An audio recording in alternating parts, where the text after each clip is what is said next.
Ladies and gentlemen, in the Oval Office, the President of the United States. Good evening. I have some pieces of good news regarding the state of the economy. First off, this is clear. I learned yesterday that purchasing of durable goods has risen for the second time in a row this month, despite some of the lag that we've had early this year, which bolsters my opinion that the United States economy is still very strong. Also, a rise of purchasing and manufacturing of planes and airplane parts is on the rise for airlines and particularly charter lines. Now, here's something I need you to look at, if you will.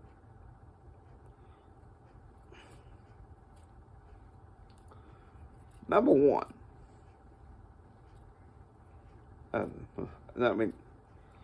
number three, I've spoken to Secretary of State Madeleine Albright, and trade with Mexico is sound with our durable goods.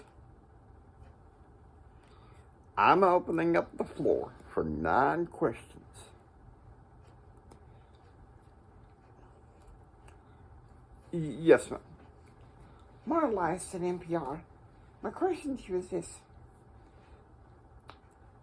Has Nelson Mandela reached out to you about how it has been since he's been in charge of South Africa, ushering in further the end to apartheid? Let me say this. Yesterday morning, I reached out to Nelson Mandela.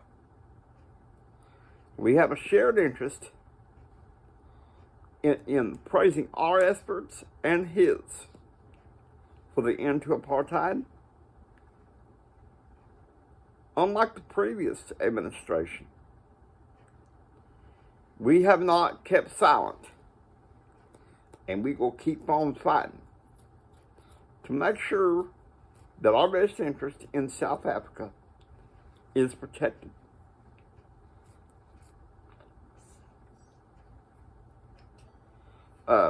Yes.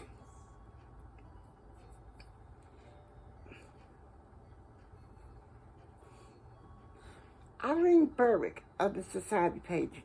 Mr. President, you and Mrs. Clinton held a dance at the White House, inviting those from your administration to the dance that are part of your second term. But there's one person who's requested an invitation who was not invited. If you're referring to the so-called Mrs. Stone, I want to say this. This is Hillary's department. Other than that, I decline to comment. But she was a business associate of yours. And she's trying to make amends from her tell-all book. Let me be clear to you, okay? I never knew her beyond the business sense. I never as much as talked to her about anything other than business over a cup of coffee. And whatever she said in that, to the media and otherwise, is a complete lie. And the book is not true. She can't prove anything. I mean, I was briefly involved in some investments of her husband, and we did take trips to look at the Whitewater River development. But beyond that, we've hardly been able to exchange anything. So you still decline to comment about this? Yes. You should speak to Hillary or White House counsel. I decline to comment.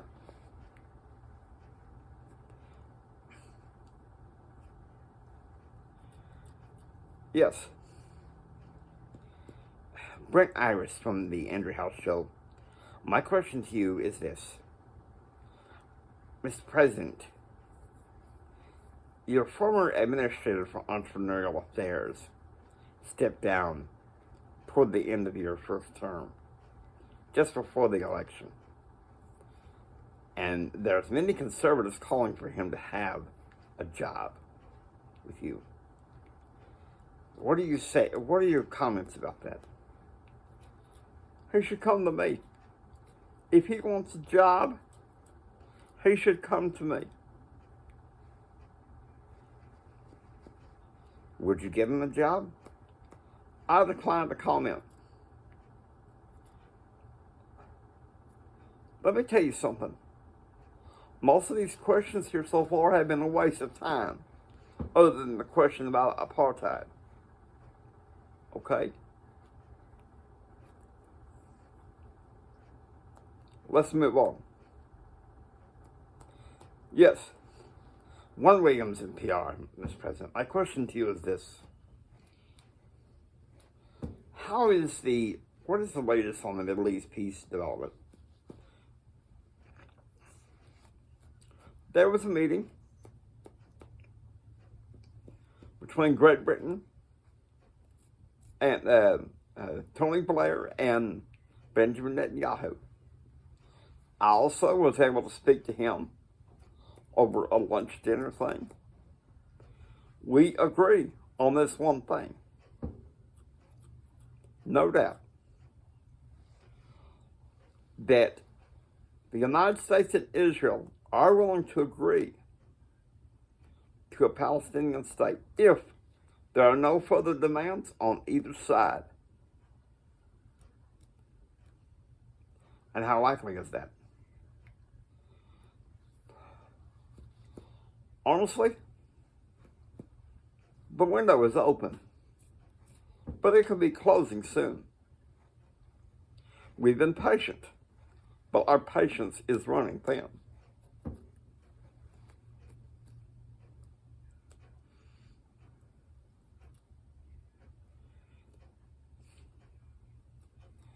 All right. 7 questions. I have room for 2 more.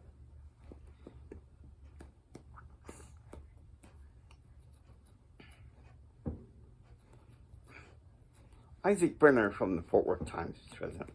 My question to you is this. Philip Blader has stepped down as administrator for small business. And your appointed person, Alvarez, will not take office until the Senate confirmation. Do you know who might take Mr. Blader's place as an interim? I am was going to announce that, and we still will announce it, but I'll go ahead and say it. Mr. Joshua Henderson from Commerce will take over the interim spot before he returns to private life. He's served with a career of distinction in the Reagan, Bush, and my administration. And he wishes to return to private life for the good of himself and his family. There's no doubt he loves his country. He's got populist conservative ideals, which will be good until we get our new person in. Will you offer Mr. Blader another appointment? That is to be determined later. All depending.